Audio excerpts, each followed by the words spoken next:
berjumpa dengan adik-adik lagi. Hari ini kita mau kembali memuji Tuhan bersama Cici Aren dan Kakak Ica. Yo, pasti kita lagu ini.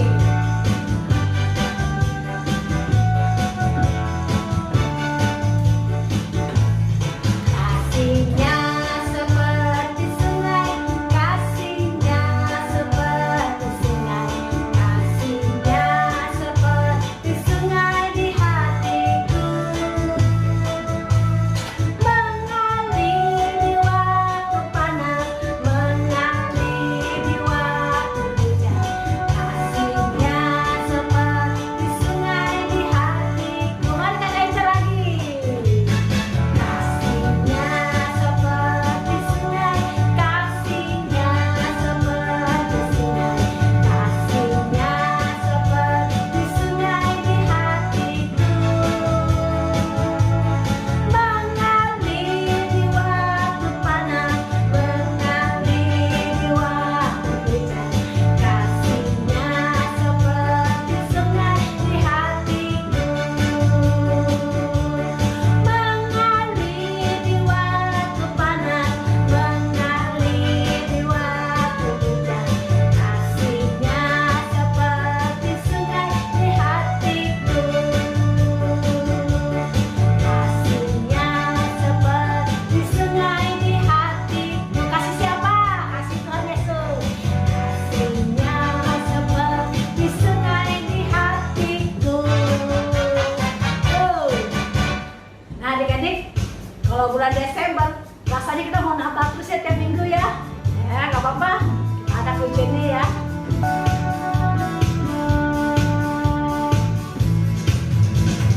Malam Natal sungguh senang, la-la-la-la-la-la-la-la.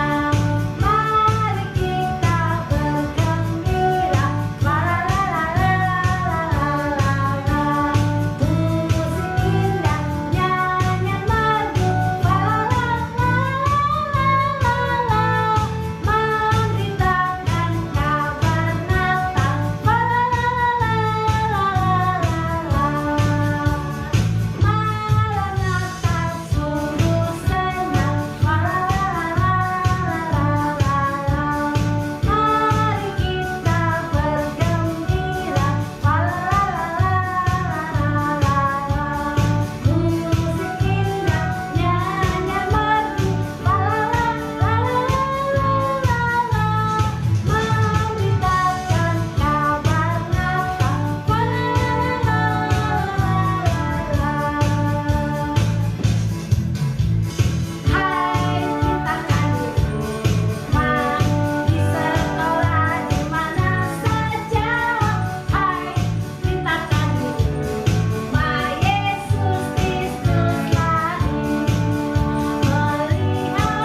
bersyukur Tuhan hari ini Engkau memberikan kami kesempatan untuk dapat kami Tuhan memuji, membesarkan nama-Mu. Sebentar Tuhan, kami mau mendengarkan firman-Mu. Tuhan tolong kami, juga Tuhan tolong kakak-kakak kami yang akan menyampaikan firman-Mu Tuhan. Terima kasih Tuhan, dalam nama Tuhan Yesus kami berdoa. Amin. Selamat pagi adik-adik, apa kabar semuanya? Semua sehat ya, puji Tuhan. Adik-adik, kita sudah masuk di bulan Desember. Bulan Desember itu identik dengan bulan Natal ya adik-adik ya. Karena apa? Karena di bulan Desember ini semua orang-orang Kristen merayakan Natal atau memperingati hari lahir Tuhan Yesusnya adik-adik. Nah, secara Alkitab adik-adik itu pun ditulis dulu ya di dalam Alkitab kita ini nih. Alkitab kita ini menceritakan tentang Natal. Dimulai dari mana? Dari waktu itu ada seorang wanita yang bernama Maria. Maria berjumpa dengan malaikat, didatengin ya adik-adik sama malaikat, dan malaikatnya bilang, Maria, engkau harus bersiap-siap karena engkau dipilih Tuhan menjadi ibu dari juru selamat gitu. Waktu itu Maria tuh belum menikah. Maria itu baru bertunangan dengan seorang laki-laki yang namanya Yusuf. Lalu Maria bilang kepada malaikat itu, bagaimana mungkin saya melahirkan juru selamat? Saya belum menikah. Gitu. Tapi malaikatnya bilang apa? Jangan kamu takut, karena kamu akan mendapatkan berkat Tuhan dengan cara mengandung dari Roh Kudus. Kamu akan punya seorang anak, nanti anak itu harus diberi nama Immanuel, artinya Tuhan beserta kita atau jadi juru selamat. Nah, Maria bilang gini, aduh gimana ya? Saya belum menikah tapi Tuhan bilang begitu. Akhirnya apa? Maria bilang, Tuhan jadilah sesuai dengan kehendak-Mu. Aku ini hamba-Mu. Nah adik-adik, setelah itu lama-lama kan perutnya Maria kalau orang mengandung kan makin besar ya, jadi udah agak buncit dikit. Yusuf itu orang yang sangat baik. Yusuf itu tahu kok Maria badannya berubah ya, kok perutnya tambah endut dikit gitu. Terus akhirnya Yusuf tahu, oh jangan-jangan Maria sudah mengandung. Tapi mengandung dari siapa? Kan saya belum menikah sama dia gitu. Terus akhirnya apa? Yusuf gelisah, dia tidur gak bisa, dia ngapa-ngapain gak enak. Terus akhirnya dia punya rencana, gini aja deh, saya mau ceraikan Maria, saya mau tinggalin Maria, tapi saya gak mau bilang-bilang, saya diem-diem aja. Karena apa? Karena Yusuf baik hati, dia tidak mau mempermalukan Maria. Jadi dia rencananya mau ninggalin Maria karena tahu sudah mengandung Marianya. Tapi terus apa? Setelah dia tidur adik-adik ya, Yusuf itu mendapat mimpi. Di dalam mimpi itu ada malaikat Tuhan yang berkata kepadanya begini, Yusuf, jangan kamu takut mengambil Maria sebagai istrimu, karena anak di dalam kandungannya itu adalah berasal dari Roh Kudus. Dia bilang, oke, saya tidak akan meninggalkan Maria. Akhirnya dia mengambil Maria menjadi istrinya adik-adik ya. Nah setelah itu adik-adik, pada saat yang bersamaan, lama-lama kan perutnya Maria kan makin buncit ya. Nah pada waktu kandungan Maria sudah mulai besar adik-adik, Yusuf itu keturunan dari orang Israel adik-adik. Dan pada saat itu ada kaisar yang menetapkan satu kebijakan baru di mana dia itu harus mendata semua orang Israel yang ada di wilayah situ, harus balik ke Bethlehem untuk didata. Atau itu sensus yang paling pertama adik-adik ya. Akhirnya apa? Maria dan Yusuf dalam kondisi si Marianya hamil besar gitu, dia pergi dari Yerusalem ke Bethlehem. Mereka waktu itu kan naiknya keledai adik-adik ya. Mereka nggak punya mobil, zaman dulu nggak ada mobil. Nah akhirnya Yusuf dan Maria jalan, dan itu berhari-hari adik-adik. Dalam kondisi yang sangat berat, perutnya udah endut begitu ya. Maria jalan pelan-pelan. Dan itu yang pergi ke Bethlehem itu banyak sekali, bukan cuma Maria sama Yusuf, tapi semua orang Israel. Nah adik-adik, jadi pada saat mereka memasuki di Bethlehem itu, mereka cari penginapan. Semua penginapan sudah penuh. Mereka ketuk di mana-mana, selalu dibilang sudah penuh Pak, gak ada ruang kosong. Sampai akhirnya adik-adik ada satu tempat di mana Ada satu orang yang kasihan sama Maria sama Yusuf karena melihat Maria sudah jalannya sudah capek, perutnya sudah gendut begitu, bawa bayinya di dalam perutnya adik-adiknya.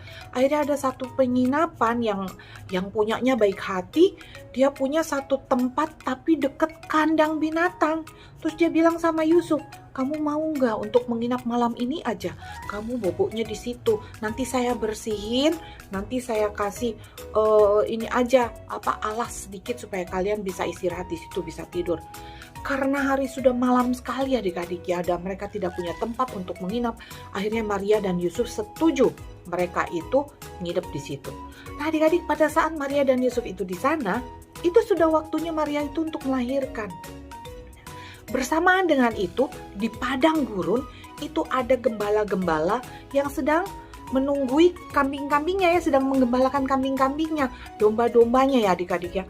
Lalu mereka itu kedatangan malaikat Tuhan juga. Pada saat mereka mau tiduran, udah agak malam begitu, tiba-tiba malaikat Tuhan datang dan bilang kepada mereka apa? Damai sejahtera bagi bumi. Anak yang dilahirkan atau raja yang baru dilahirkan itu, yang akan menjadi juru selamat dunia itu, ada di dekat tempat itu. Akhirnya apa? Para gembala itu sepakat, kita ke sana yuk, kita pergi ke sana yuk. Akhirnya mereka pergi ke sana, mereka meninggalkan domba-dombanya di padang gurun adik-adik. Mereka mengikuti bintang itu, dan ajaib adik-adik, kalau mereka jalan terus, mereka liatin bintang itu seolah-olah jalan menuntun mereka adik-adik. Akhirnya mereka jalan terus, jalan. Nah adik-adik, pada saat yang bersamaan juga itu di sebelah negara yang lainnya itu ada orang-orang Majus adik-adik. Orang-orang Majus itu adalah ahli perbintangan. Mereka itu juga melihat, mereka udah lihat-lihat, mereka sudah pelajari, dan mereka lihat, itu bintang Daud sudah nongol, sudah ada. Itu artinya raja orang Israel itu sudah lahir, sudah datang, sudah ada.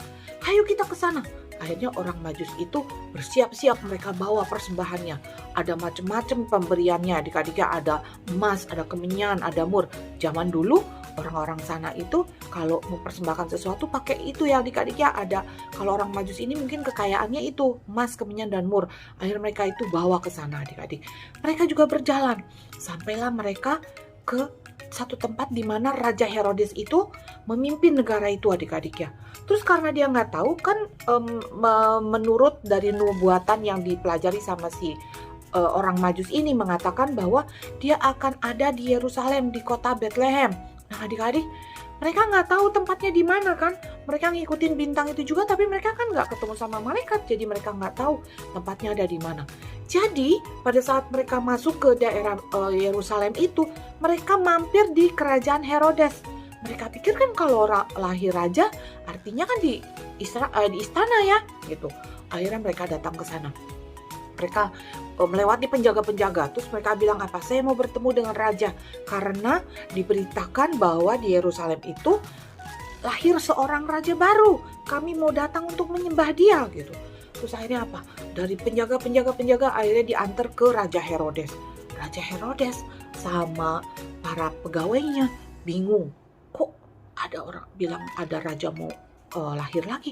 Siapa nih? Gak mungkin nih. Terus Herodes bilang ini, wah ini ancaman buat saya. Kalau ada raja baru artinya saya tidak akan diperpanjang nih. Saya gak bakalan panjang. Kerajaan saya nanti bisa diambil alih sama raja itu. Akhirnya Raja Herodes itu dia punya rencana yang jahat adik-adiknya. Rajanya ini apa bilang? Kami nggak tahu, saya juga nggak tahu. Tapi gini aja, saya utus kalian ya, pergi ke sana cari tahu ada di mana. Nanti kalau sudah tahu, saya akan kabarin saya juga. Nanti saya akan datang untuk menyembah raja yang baru lahir itu. Akhirnya orang Majusnya itu bilang, ya oke, saya mau berangkat, saya pergi ke sana. Dia pamit sama Raja Herodes. Tapi adik-adik, Raja Herodes itu ternyata punya rencana yang jahat. Karena apa? Dia punya rencana untuk membunuh raja yang disebutkan oleh orang Majus tersebut. Jadi adik-adik, pada saat si orang Majus itu pergi berjalan lagi mencari di mana raja Israel yang baru dilahirkan itu ada, mereka tidur dan mereka diberi mimpi ya adik-adik ya, diberi mimpi dan diberi petunjuk bahwa harus mengikuti bintang Daud itu. Dan dikasih tahu sama malaikat di dalam mimpinya bahwa kalau sudah ketemu sama raja yang dilahirkan itu, jangan balik lagi kepada Raja Herodes, tapi pulang lewat jalan yang lain. Nah adik-adik, akhirnya gembala juga jalan menuju ke tempat Yesus itu dilahirkan. Nah, pada saat yang bersamaan adik-adik juga orang-orang Majus itu jalan ya. Akhirnya mereka dipimpin oleh bintang itu datang ke satu tempat, yaitu di dekat kandang binatang yang ada palungannya. Tanda yang diberitakan sama para gembala yang dibilang apa? Nanti kamu akan berjumpa dengan seorang bayi yang dibungkus dengan kain lampin. Kain lampin tuh kain untuk bayi gitu ya adik-adik ya. Terus nanti akan ditaruh di atas palungan gitu. Nah betul adik-adik, pada saat itu setelah orang Majus dan juga gembala-gembala itu berjalan, mereka bertemu dengan satu rumah atau satu tempat kandang binatang itu yang sudah dirapikan, dan mereka melihat ada bayi Yesus di dalam palungan itu. Lalu mereka datang sujud menyembah dan mereka berterima kasih sama Tuhan karena apa? Tuhan sudah mengirimkan anaknya yang tunggal itu menjadi bayi yang mungil yang akan menjadi juru selamat orang-orang Kristen dan juga juru selamat semua manusia ya adik-adik ya. Akhirnya apa? Orang Majus juga datang, mereka memberi persembahan emas, kemenyan dan mur, dan mereka menyembah Yesus dan mereka memuji syukur kepada Tuhan karena Tuhan sudah pimpin perjalanannya mereka. Nah adik-adik, itu history ataupun sejarah mengenai kelahiran Yesus ya adik-adik ya. Bahwa Yesus dilahirkan ke dunia ini untuk menebus dosa kita semua. Dia menjadi manusia supaya dia bisa merangkul manusia sebanyak-banyaknya ya adik, dan diselamatkan adik-adik. Nah adik-adik, ayat hafalan dari cerita ini ceritanya ada di yang tadi ya, Matius 1, Injil Matius ya, di dalam ayatnya yang ke-18 sampai dengan kelahirannya ya. Matius 1 ayat 18 sampai dengan ayatnya yang ke-12 adik-adik ya. Matius 1 ayat 18 sampai dengan Matius 2 ayat 18. Nanti adik-adik baca ya. Itu juga ada cerita yang sama, itu juga diceritakan di Lukas 2. Lukas 2 itu tentang kelahiran Yesus dari ayat 1 sampai ayat ke-25. Nah adik-adik, ayat hafalannya minggu ini tuh sama dengan minggu lalu ya adik-adik ya. Itu adalah Lukas 2 ayat 11. Dikatakan, hari ini telah lahir bagimu juru selamat, yaitu Kristus Tuhan di kota Daud. Nah itu ya adik-adik ya, ayat hafalannya pendek. Lukas 2 ayat 11. Hari ini telah lahir bagimu juru selamat, yaitu Kristus Tuhan di kota Daud. Hafalkan adik-adik ya, dan jangan lupa kirimkan ayat hafalanmu ke guru-guru kelas masing-masing. Biarlah Natal kali ini membawa berkat buat kita semua, walaupun di tengah pandemi ya, dan di tengah-tengah COVID yang seperti ini, kita tidak bisa beraktivitas dengan leluasa, tapi kita harus percaya bahwa Tuhan Yesus sudah datang ke dunia ini untuk menebus dosa kita, memberikan perlindungan juga, karena Dia adalah Allah yang Immanuel. Tuhan Yesus memberkati. Amin. Puji Tuhan.